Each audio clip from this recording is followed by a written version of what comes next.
At the end of Season 1, after the Hightowers and everyone on the Small Council and those that swore fealty to Viserys the First Heir betrayed their king on the deepest level, I understand that members of the Small Council have been planning secretly to install my son without me. My queen, there was no need to sully you with darkling schemes. we learn that the Stepstones are currently under the control of Daemon and the Sea Snake, something that isn't true by the beginning of the Dance of the Dragons in book lore. So if you stay past the Roaring Dinosaur, I'm going to talk about book lore, how it differs from the show, and then how they may be correcting it via leaks and spoilers from filming of Season 2 of House of the Dragon.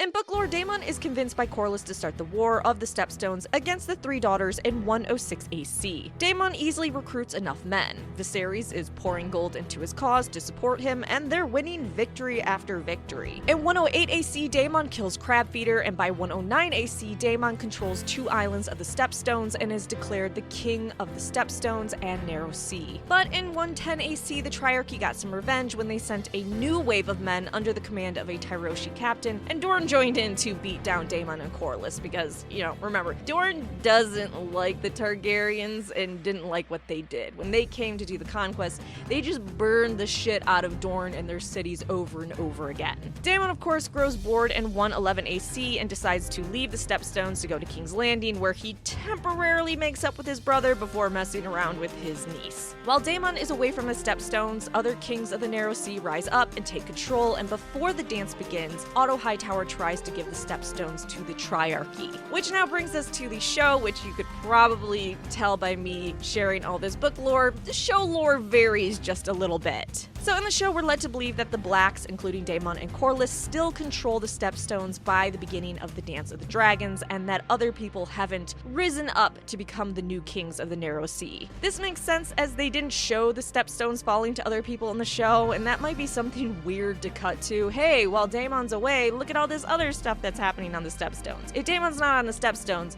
viewers probably just don't care. They also made it, of course, that Viserys didn't give Daemon help into the end, where in book lore we're made to believe Viserys was just pouring gold to Daemon because it was keeping him occupied somewhere other than in Westeros, the Seven Kingdoms. Because Daemon was a bit of a troublemaker, I'm sure you could see from Season 1. If you want an explanation for that, since we're being told Fire and Blood, World of Ice and Fire is written by maesters in verse, maybe they just wanted to make Viserys look better and have him take more credit for the victories that were had in the Stepstones. Okay, so here's where we come to major show spoilers, so proceed at your own discretion.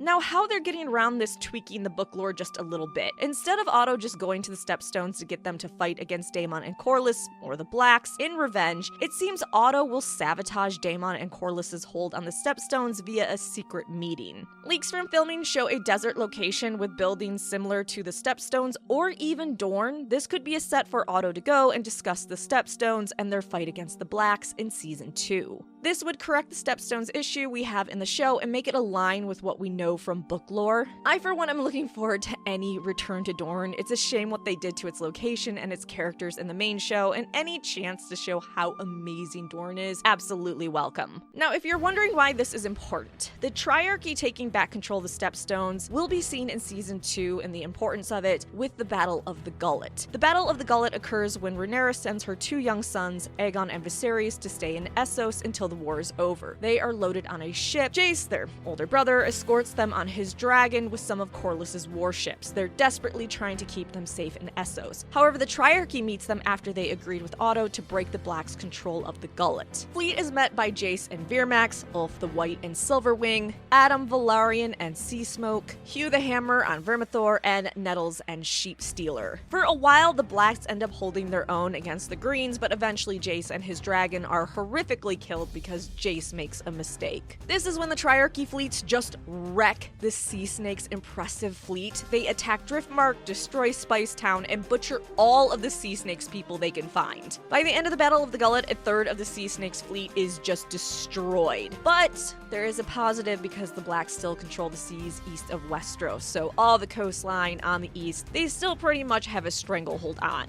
However, this battle does lead to some serious problems for the Blacks. Due to the absolute slaughter, people begin to turn away from Rhaenyra, being angry at losing their homes, family, and friends. They also lost a prince and a dragon. Also, the dragon seeds aren't too happy, well, a few of them, Nettles and Adam, aren't happy with what happened and what they saw, and they end up talking to Corlys, who is already pretty pissy because he lost his wife. Now, the Triarchy being involved leads to some major problems for the Free Cities and the Greens as well. The 𝐿𝑖ceni admiral who was in charge of the Triarchy fleet, well, he took 90 ships to break up control of the Blacks on the Gullet and made some questionable decisions. The battle was brutal, and of the 90 ships, only 28 made it back, and they made it back in rough condition. What makes it even worse is of the 28 ships, the 25 of them were 𝐿𝑖ceni. It turns out that the admiral threw the Tyroshi and Myr's ships at the forces first to spare his own city's ships. This causes major fraying in the alliance between the three daughters. Also of note, Prince Viserys is captured by this admiral, and he sells him for his weight in gold to a